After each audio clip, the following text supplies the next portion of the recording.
আসসালামু আলাইকুম ওয়া রাহমাতুল্লাহি ওয়া বারাকাতুহু। কেমন আছেন আমার বন্ধুরা?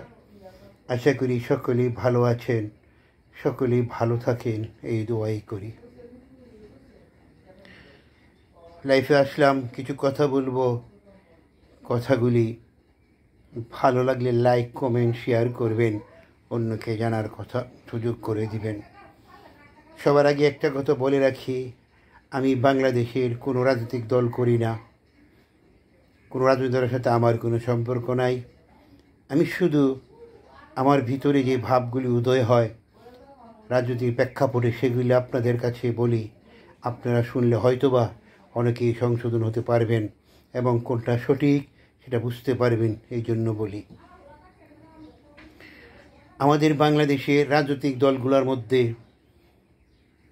আওয়ামী লীগ, বিএনপি সহ যারা পুরাতন রাজনীতিক ছিলেন, তাদের কাছে জামাত ইসলাম একটা অপরাধী দল ছিল।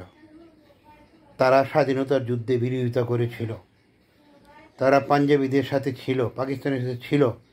অন্যায় যে করে, অন্যায়কারী যে সমর্থন করে, সেও সমান অধিকারী, আল্লাহর নবী বলেছেন। তো দেখা গেল জামাত ইসলামকে তারা অনেকভাবে নিন্দা করেছেন, অনেক কিছু বলেছেন। কিন্তু যখন আন্দোলনের সময় হলো এরশাদ সরকারকে হটানোর জন্য, তখন দেখা গেল জামাত ইসলামের সাথেও মিলে আন্দোলন শুরু করে দিলেন। তখন আর জামাত ইসলাম রাজাকার না, আল বদর না, আল শামস না। কারণ তারা বলতো এই জামাত ইসলামের লোকেরা পাঞ্জাবিদের সাথে থেকে তারা রাজাকার, আল বদর, আল শামস সেজে এদেশের নারীদেরকে তুলে দিত পাঞ্জাবিদের হাতে নির্যাতন করার জন্য।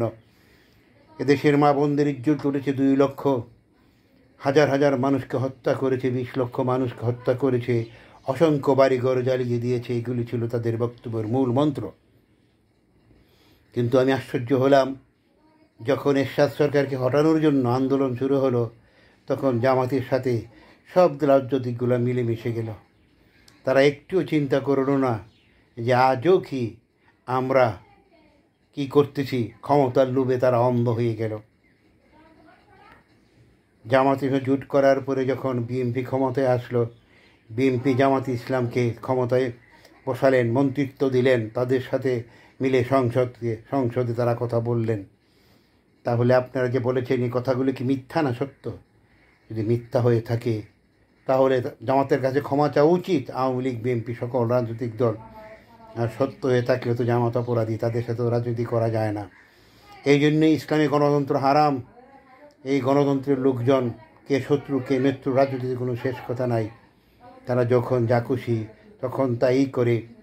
আজকে যে আমাদের দেশে তারা বলতেছে কেয়ারটেকার গভর্নমেন্ট, তত্ত্বাবধায়ক সরকার, এটার আবিষ্কার করেছে জামাত ইসলাম, আর সেটাই মেনে নিয়েছে সব রাজনৈতিক দল। এটাকে ভঙ্গ করেছে প্রথম বিএনপি, তারপরে ভঙ্গ করেছে আওয়ামী লীগ। তো কাজেই আমরা আমাদের পূর্বের যে রাজনৈতিক চিন্তাভাবনা অত্যন্ত জঘন্য, অত্যন্ত খারাপ। বিএনপি বলেন, আওয়ামী লীগ বলেন, জাতীয় পার্টি বলেন, যারা শাসন করেছে তারা কেউই ভালো মানুষ না। তারা কেউ এই দেশ ঘোরার কাজ করেনি, এরা লুট করেছে। কেউ করেছে হাওয়া ভবনে, কেউ করেছে নিজস্ব বাসায় বসে, এইভাবেই তারা লুট করেছে। কেউ করেছে ধানমন্ডিতে বসে। কাজেই যে দেশের নেতাদের ক্ষমতায় চলে গেলে জেল খাটতে হয়, যাদের বিরুদ্ধে কোর্ট হয়, তারা আবার কিসের নেতা? এই জন্য বলি, সামনে নির্বাচনে কখনো জনসাধারণ একক সংখ্যাগরিষ্ঠতা কোনো দলকে ক্ষমতায় পাঠাবেন না। পাঠালেই তারা সংসদ কাটাচিড়া করবে। কারণ দুদলের চরিত্র ভালো না।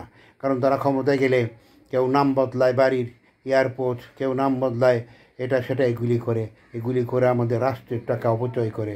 কাজেই সাবধান, আমরা যেন কখনো এই কাজটা না করি, কোনো একক দলকে ক্ষমতায় না দিই।